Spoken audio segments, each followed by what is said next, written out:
Eu já lancei para vocês a VA1 e a prova, que era o mais importante, né? Para vocês poderem fazer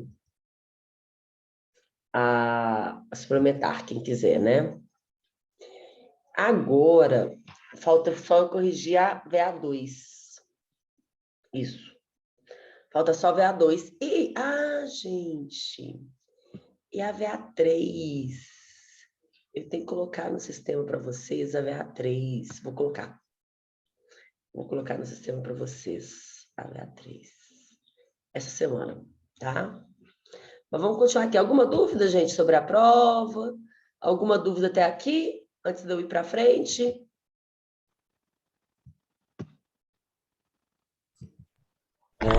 Professora, boa noite. Boa noite, Aline. Boa noite a todos. Deixa eu te falar, você pode explicar, salvo engano, a sua questão 2? Deixa eu até abrir ela aqui para mim. Tá, é isso. Abre aí.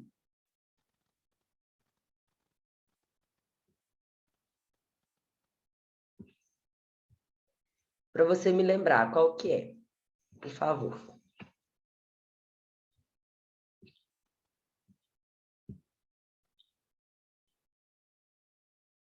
Estou abrindo a minha também aqui. A 2 é: Maria ajuizou a ação de indenização por danos morais em face de João. Ao analisar a petição inicial, o juiz constatou que a autora não indicou as provas que pretende demonstrar a verdade dos fatos. Dessa forma, determinou a emenda da petição inicial. Pergunta-se: qual o ato praticado pelo juiz quando determina a emenda da petição inicial? Gente, quando o juiz fala que a inicial está ok e manda citar o réu, é um despacho. Quando ele determina a emenda, você tem que emendar aquela petição inicial sob pena de indeferimento no prazo de 15 dias. Isso é uma decisão interlocutória, tá? E quando ele indefere, é uma sentença. Então, a letra A é decisão interlocutória. E a 2, qual o prazo que a parte tem para emendar a petição inicial? 15 dias. E se não emendar em 15 dias úteis, gente, ele vai extinguir o processo sem resolução do mérito. E aí tem deferindo uma sentença, tá? Era essa, Aline? Era sim, professora, é que eu fiquei na dúvida, né? E na dúvida eu acabei errando, lógico. E aí, foi isso. Mas deu para entender agora? Deu sim, é porque eu não consegui visualizar que não era um despacho, Não né? era um despacho, é. Porque Essa questão era uma questão de interpretação, né? Então, ela não tinha consulta dela, né? Não adiantava você consultar o código, você consultar o Google, porque ela dependia muito do caso concreto, né? É diferente, por exemplo, da segunda, que a segunda é 15 dias, está no código, né? Ela se dependia de você realmente de interpretar o caso concreto. Ok, gente? Ok, professora. Mais alguma dúvida, gente, sobre a prova? Pode falar.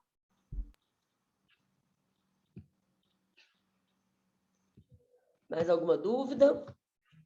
Professora, não é em relação à prova, mas existe um outro ato do juiz que eu possa estar confundindo dessa mesma forma? Não sei, vamos ver, por exemplo. Porque assim, Vamos ver. Por exemplo, quando o juiz designa audiência de instrução e julgamento, qual ato que é? é um despacho. Isso. Quando o juiz indefere a produção de uma prova, qual ato que é? O que acontece, professora? Uma decisão interlocutória. Isso. Porque eu sempre entendia que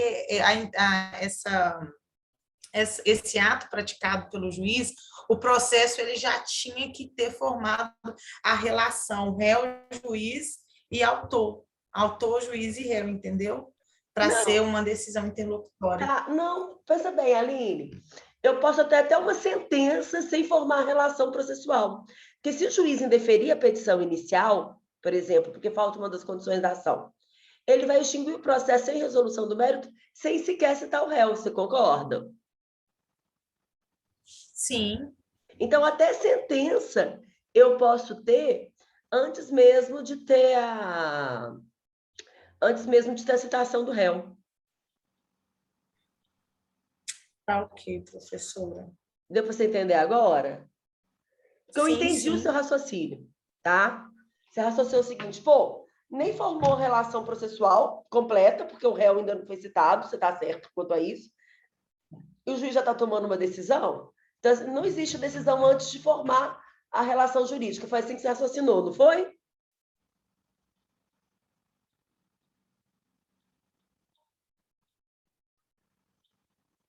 Eu Aline. abri, eu abri foi um vídeo.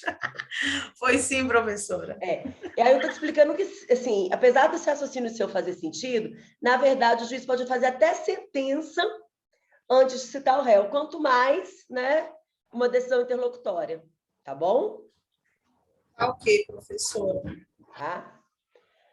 Ótimo, gente. Mais alguma dúvida?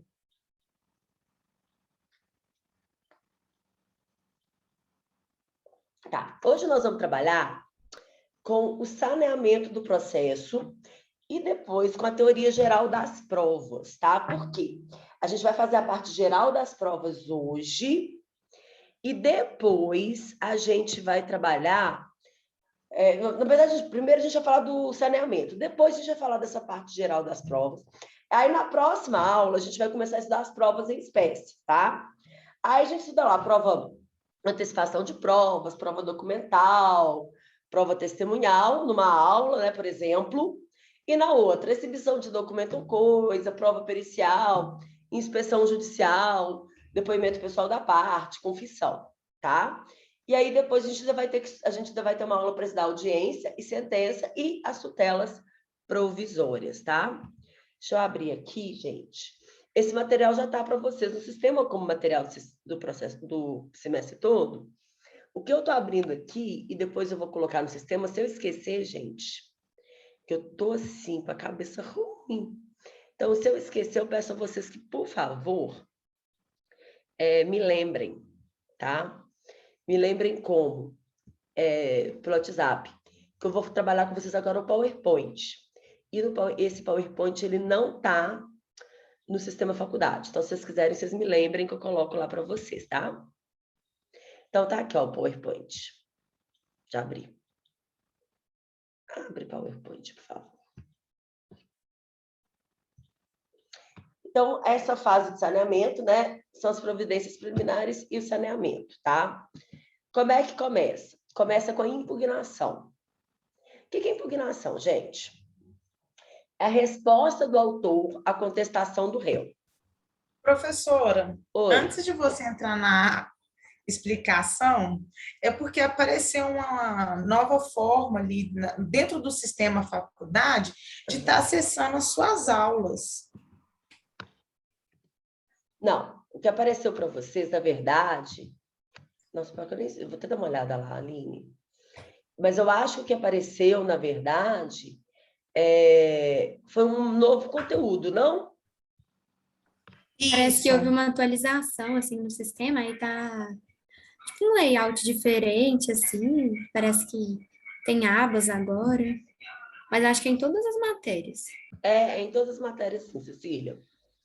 Deixa eu dar uma olhada como que tá, mas até onde eu sei, aqueles textos que eu colocava para vocês continuam lá, e o que surgiram foram novos conteúdos, tá?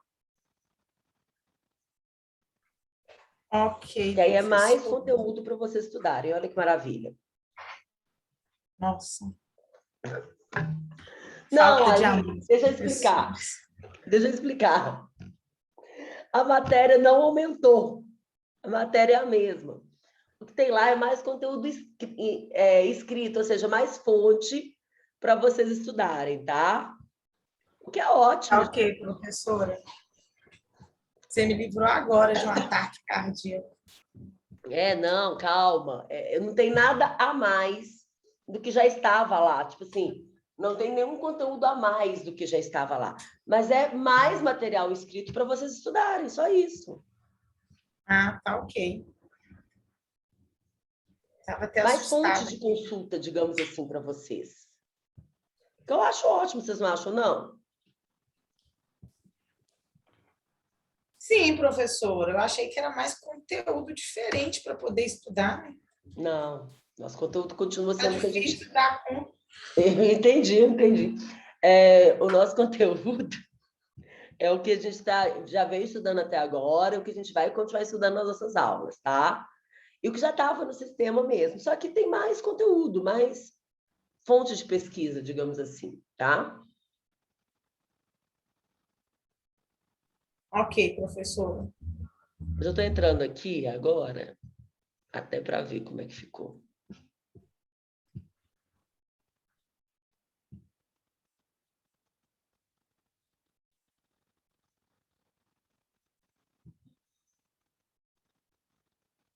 Ó, se vocês forem ver, vocês têm... O que aparece para vocês? Aparece uma aba com 24 aulas e outra com 16 aulas? Isso. Aparece essas duas abas, não aparece? Sim, sim. Porque para mim aparece isso. Aí tá, aí você entra aqui numa delas, né? Acessar a aula. Aí você clique para acessar o conteúdo. Aí você vai para uma outra aba.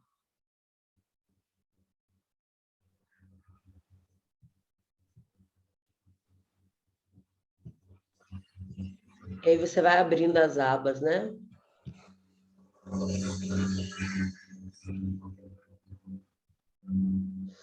Isso mesmo, aí tem apresentação, desafio, infográfico, é só mais material mesmo para vocês, mais fonte de pesquisa, tá? Ok. É porque são esses conteúdos que vão ficar... Nossa, gente, tá tudo fora de ordem. Nossa, será que eu consigo organizar depois? Eu vou ver se eu consigo organizar. Não tá bom isso aqui, não. Mas deixa eu ver aqui, só um minutinho. Por exemplo, é a aula 10, tá? Nessa nova que surgiu aí para vocês. E depois eu vou tentar organizar.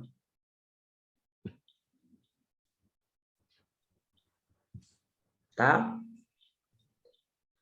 Ok. Eu vou tentar organizar porque tá fora de ordem ali. Bom, mas vamos lá.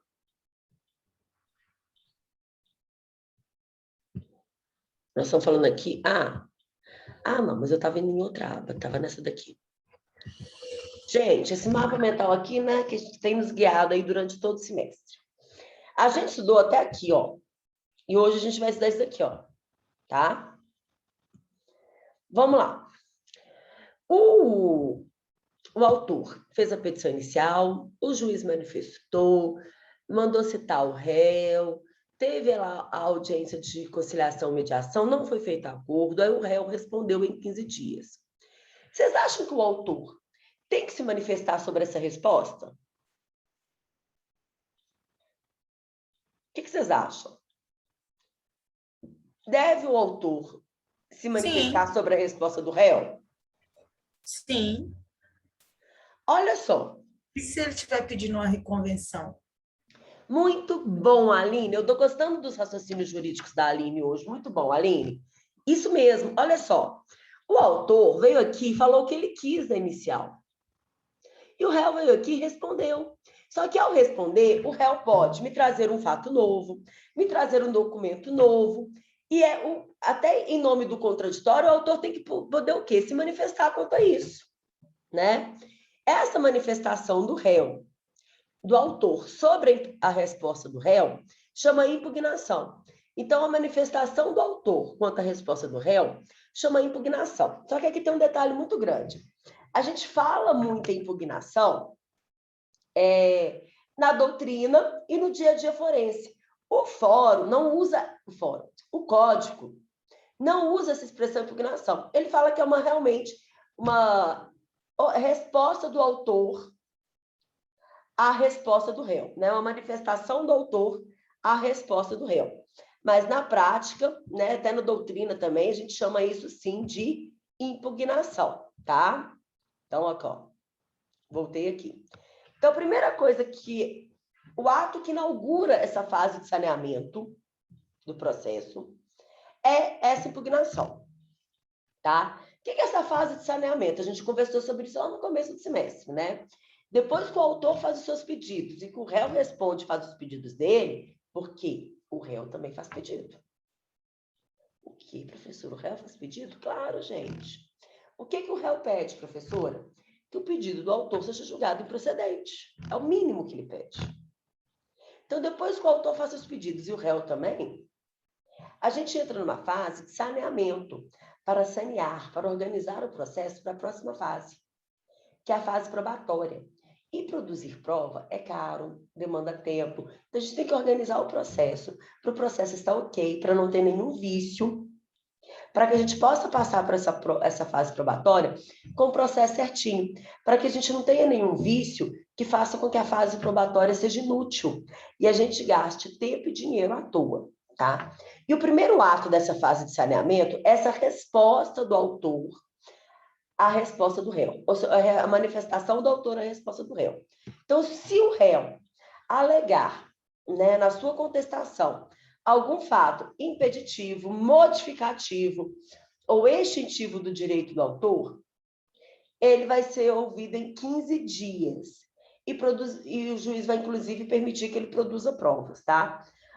Gente, o réu juntou documento ou alegou algum fato que impeça, modifique ou extinga o direito do autor, o autor vai ser ouvido em 15 dias, ele vai poder impugnar em 15 dias.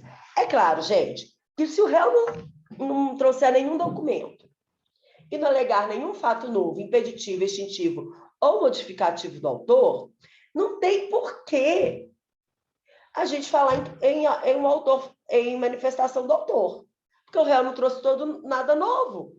Aí o autor vai ficar repetindo o que ele falou na inicial. Mas se o réu trouxer qualquer coisa nova, um fato novo ou um documento, o autor tem que poder se manifestar sobre isso. É princípio do contraditório, tá, gente? Também, se o réu alegar alguma preliminar, tá?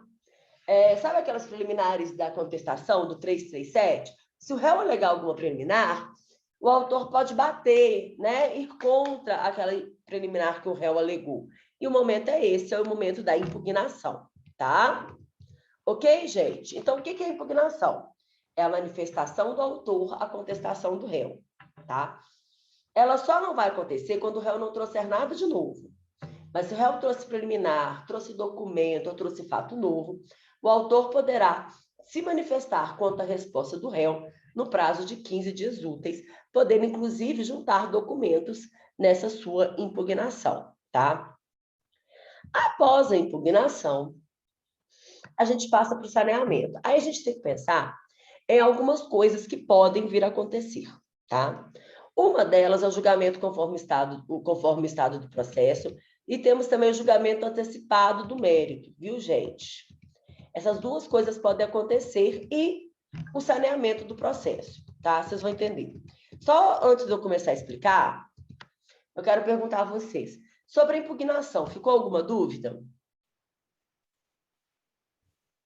Professora, como é que ficaria a peça?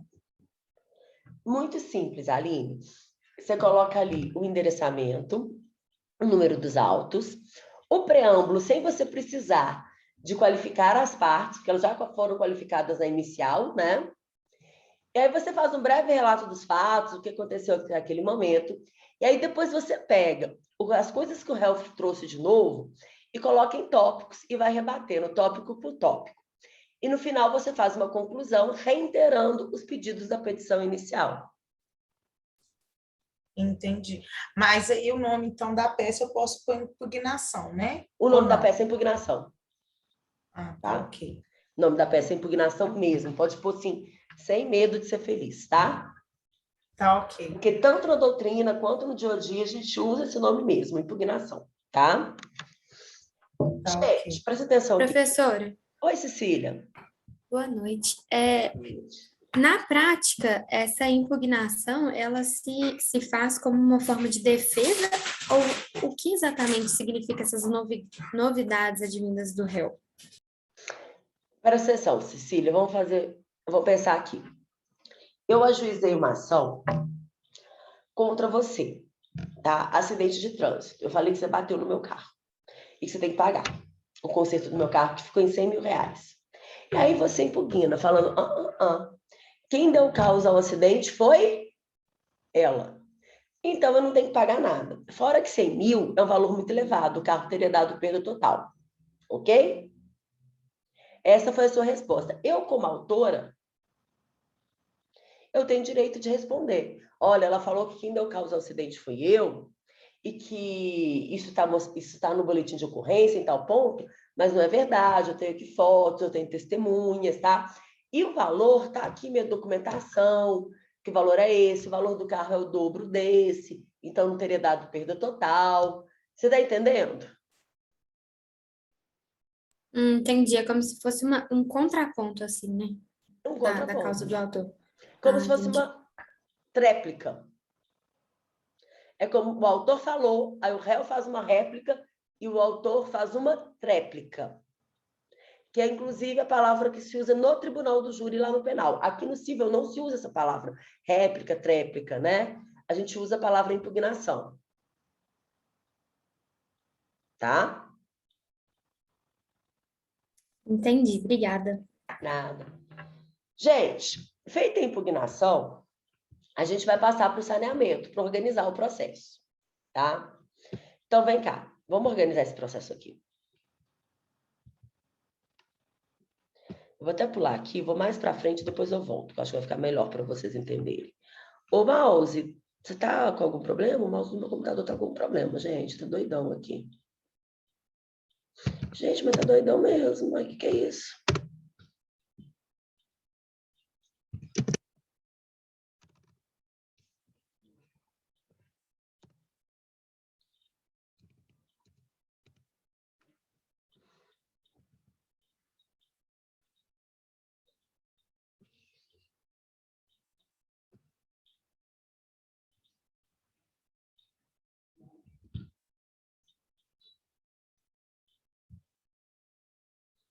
Eu fechei, porque o mouse ficou doido. Vou abrir de novo.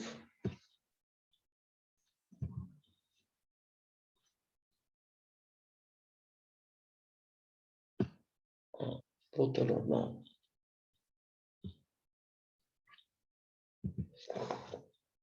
Então, olha, voltando aqui no nosso raciocínio, tá?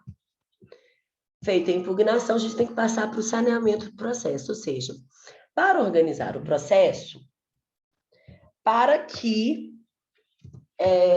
para a próxima fase, que é a fase mais importante do processo, que é da produção de provas, tá? Então, primeiro, o que eu vou resolver nesse saneamento do processo, tá? Eu vou resolver as questões preliminares pendentes, né? As questões processuais pendentes, aquelas preliminares que o réu alegou lá na contestação dele, o juiz tem que resolver agora. Se o réu alegou, por exemplo, que falta uma das condições da ação, ele vai ter que extinguir o processo sem resolução do mérito. Agora, se ele alegou, por exemplo, uma incapacidade processual, o juiz tem que mandar a parte sanar o vício. E o momento de sanar e resolver para deixar o processo redondinho, certinho, é nesse momento, tá? Além de resolver as questões processuais pendentes, a gente vai fixar também os pontos controvertidos, delimitando as questões de fato e de direito a serem debatidas. Cara, isso aqui é muito importante. Eu, Michele, né? Eu acho isso lindo porque eu sou uma pessoa muito prática. Eu raciocino de forma muito pragmática, né?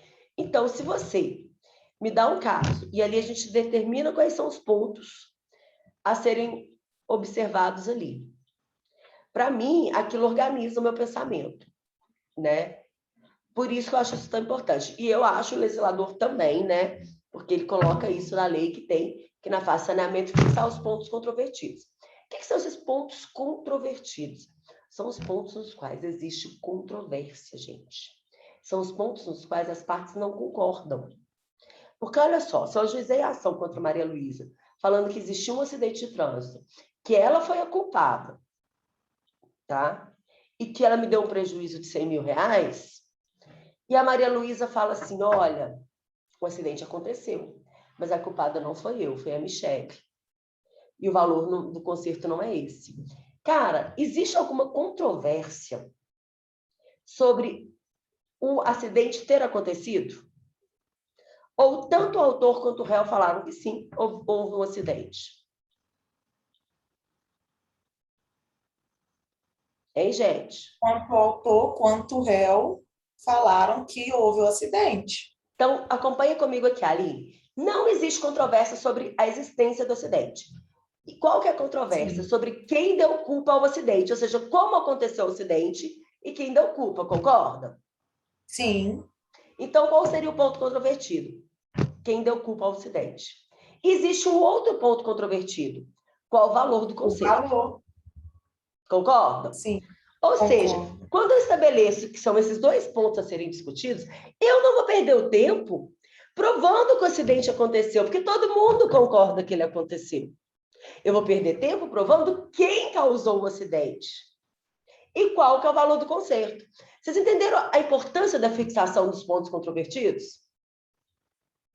Para a gente organizar Sim, sobre o que realmente é necessário fazer a prova sim. e para a gente não ficar discutindo coisas que não são, que todo mundo concorda. Tá todo... Sabe quando você está discutindo com seu marido e vocês estão falando a mesma coisa e continuam discutindo? Sim, professora, ele está até te ouvindo. É a mesma coisa, o marido da Aline. Temos que, durante a discussão, gente, fixar os pontos controvertidos. Eu estou brincando isso aqui, mas é sério. Quando a gente trabalha na mediação, é papel do mediador, após escutar as duas partes, ele estabelecer quais são os pontos controvertidos ali, apresentar para as partes, se eles falarem, olha, realmente é isso, ou não, falta aquilo, você inclui, para que a gente possa direcionar a discussão ali, para que vai virando uma bola de neve, entende? Para que a gente saiba por que a gente está discutindo. E principalmente em caso de família, marido da Aline, você está aí? Principalmente em caso de família, isso é muito comum. A discussão começa com a toalha molhada em cima da cama, Correto. E quando você vai ver, vocês estão discutindo toda a criação que a sua sogra deu para o seu marido. Verdade. Então, não, eu estou falando sério. Isso é do conflito, gente. A gente chama isso de espiral do conflito na mediação, né? O conflito vai crescendo. E, por fim, você não sabe mais o que gerou aquele conflito e qual é o problema a ser resolvido. Então, neste ponto do processo, é o momento da gente parar e falar assim, olha, peraí, então tá, qual que é o processo? Qual que é o motivo da discussão aqui? Para a gente focar naquilo que é motivo da discussão e perder o nosso tempo, dinheiro, em produzir provas somente quanto àquilo. A gente não se perder. Deixa eu contar um caso para vocês real, tá, gente? Eu trabalhava na faculdade lá de Nova Lima, na FUPAC, e eu coordenava lá o núcleo de prática jurídica. A gente teve um caso uma vez de um senhorzinho que chegou lá e falou assim, eu moro do lado de um sacolão. Este sacolão, no terreiro dele, eles começaram a deixar os restos de comida, a xepa, né? Isso começou a dar muito bicho que ia para o meu terreno. E aí eles colocaram lá uns pintinhos também, e os pintinhos piavam a noite toda, não me deixavam dormir. Aí eu fui reclamar com o dono do sacolão, ele gritou comigo, ele me humilhou em público e falou que eu estava devendo o sacolão, que é mentira. Me sinto humilhado, quero uma indenização por danos morais. Gente, isso foi o que ele me falou, tá? Isso foi o que ele me falou. Eu falei, beleza. O que você quer é a indenização por danos morais ou você quer que ele tire os pintinhos e o resto de comida? Ele falou, doutor, isso ele já fez, eu quero só a indenização. Eu falei, beleza. Fiz a ação. Só que, gente, quando você ajuiza uma ação, você tem que contextualizar. Eu não posso chegar lá e falar assim, olha, ele xingou o meu cliente no sacolão e eu quero indenização. Xingou por quê? O que seu cliente estava fazendo lá? Eu contextualizei, contei a história toda. Cara, a contestação veio só falando do tal dos pintinhos do resto de comida. Só falava disso. Aí fomos para audiência, lá no juizado. Aí o juiz, e no juizado não tem essa fase de saneamento não, tá? Mas o juiz viu que era necessário fazer o quê? A fixação dos pontos controvertidos. Aí começou a audiência, o juiz falou assim, doutoras, era outra advogada também, vamos fixar aqui os pontos controvertidos? Virou para mim e falou, doutora, o que você quer aqui? Você quer que ele tire os pintinhos, que ele tire o resto de comida, ou você quer só uma indenização? Falei, excelência, eu quero só a indenização. Então nós estamos discutindo aqui a indenização, ok? Ok. Virou para o advogado do réu, você entendeu isso? Ela falou, entendi perfeitamente. Mentirosa. Porque na hora que começaram as testemunhas, primeiro a gente vai ver nas próximas aulas que primeiro houve a testemunha do autor, tá? Toda vez que vinha as minhas testemunhas do autor, eu fazia as perguntas quanto à briga, ela perguntava sobre o quê? Pintinho e resto de comida. Aí toda hora que ela Ficou fazia assim isso, a audiência toda? ficou assim a audiência toda, minha filha. Aí toda hora que ela fazia isso, o juiz falava assim, doutora, não é esse o ponto controvertido. Aí vieram as testemunhas dela. Você viu a briga? Não. Você ficou sabendo da briga? Não. Aí o juiz falou para a doutora, por que você chamou essa testemunha? Para falar que não tem pintinho e resto de comida. Até eu já estou ficando nervosa. Isso foi a primeira testemunha dela. A segunda só sobrou uma. Ela falou, não, mas a última viu a briga, porque é o gerente. Aí veio o gerente. A hora que veio o gerente, eu falei assim, excelência, o gerente não vai ser imparcial, porque ele exerce um cargo de confiança. Então, você não pode ouvi-lo como testemunha. O juiz, ok, não vou ouvir como testemunha realmente. Vou ouvir como informante. Ou seja, ela ficou sem testemunha nenhuma. Por quê? Porque ela não entendeu a fixação dos pontos controvertidos. Vocês entendem? Eu gosto de contar esse caso para mostrar o quão importante é a gente fixar os pontos controvertidos. É a gente saber sobre o que a gente está discutindo naquele processo. Porque aí você foca a sua prova em cima dos pontos controvertidos. Entenderam, gente? Entendi, professora. Por isso que é tão importante essa fase de saneamento, porque, primeiro, você vai resolver as pendências, as nulidades eventuais que tiverem, para que o processo não siga como uma nulidade e, no final, ele seja inútil, e nós vamos organizar o processo para saber o que tem que ser feito, né? O que está sendo discutido, tá? E aí, decidido qual que é os pontos controvertidos. Oi? Usando, então, aqui a exemplo do caso, no caso, ficaria pontos, né, controvertido, que ela levasse, né, falar que não existia os pintinhos e os restos de comida, né? Mas aí, se E que ela não falasse foi... que esse era um ponto controvertido, ela chegou a falar isso. Ah, mas eu queria falar dos pintinhos e restos de comida. O juiz falou assim, doutora, isso daqui não é objeto do pedido, para que você vai falar sobre isso? Ela não está pedindo isso. Você entendeu? Eu não tinha pedido aquilo. Ah, entendi. Entendeu? E é justamente E isso. É justamente isso ali, né? Falou assim, olha, vamos pegar aqui o que é o pedido e o que nós estamos discordando aqui quanto ao pedido, entendeu? Sim, sim. Eu não estava pedindo E não tirar... sobre os... Oi? No caso, ela queria falar somente dos fatos, né? E esquecer os pedidos. Exatamente, exatamente. Né? Então, por isso que é tão importante a gente fixar os pontos para a gente não se perder e não sair produzindo prova quanto que não é pedido, né? Bom, fixou os pontos controvertidos, eu sei o que tem que ser provado, eu sei o que é discutido, o que tem que ser provado. E aí o juiz, aí nós vamos tratar da distribuição do ônus da prova, que a gente vai ver isso daqui a pouco, tá? A gente tem o ônus da prova, que é dos fatos constitutivos do autor, e dos fatos impeditivos, extintivos e modificativos de direito, é do réu, tá? Esse é o ônus da prova normal, mas pode haver inversão do ônus da prova.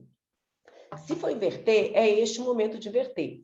Ah, como é que é a inversão do ônus da prova? A gente vai ver daqui a um minutinho, tá? No próximo horário. Aí a gente vai determinar a especificação de provas, ou seja, as partes vão especificar quais as provas que elas querem produzir, e o juiz vai marcar a audiência de instrução e julgamento. Ok? Bom, o juiz fez o saneamento. As partes podem solicitar esclarecimento, bem como pedir ao juiz que faça ajustes no prazo de 5 dias, tá? Ah, o juiz, está faltando esse ponto controvertido, tal, né? Isso aí de 5 dias que se pede esses ajustes, tá? As partes podem, de comum acordo, entregar ao juiz a delimitação consensual dos pontos controvertidos das questões de direitos, é o princípio da cooperação, entrou no novo código, gente, nós nunca vi acontecer, que seria as partes juntas, né, determinarem quais são os pontos, quais são as provas, e já entregarem prontos para o juiz. As pessoas não estão ainda nesse nível de evolução, não, sabe? O saneamento pode ser feito em audiência, o juiz às vezes fala isso, tá, gente? Às vezes ele pede, gente, esse processo está uma bagunça, eu quero uma audiência para a gente fazer o saneamento junto em audiência, juiz e as partes, tá? Pode pedir, se eles costumam pedir mesmo, quando tem muita reconvenção, eles veem que o processo está começando a ficar complicado, tá? É 1 hora, né? Tem que olhar prazo máximo de 1 hora para essa audiência, né? Professora, esse Oi. pedido seria um pedido simples, um requerimento simples? Requerimento simples. Petição Tá, ok. simples, tá bom? Tá, ok. Gente, eu tenho ainda que falar com vocês sobre o julgamento antecipado da causa e sobre o julgamento conforme o estado do processo e a teoria geral das provas, tá? Mas o Zoom vai cair daqui a 2 minutinhos. Então, eu vou fazer o seguinte. Primeiro, vocês têm alguma dúvida até aqui, sobre o que foi falado até aqui?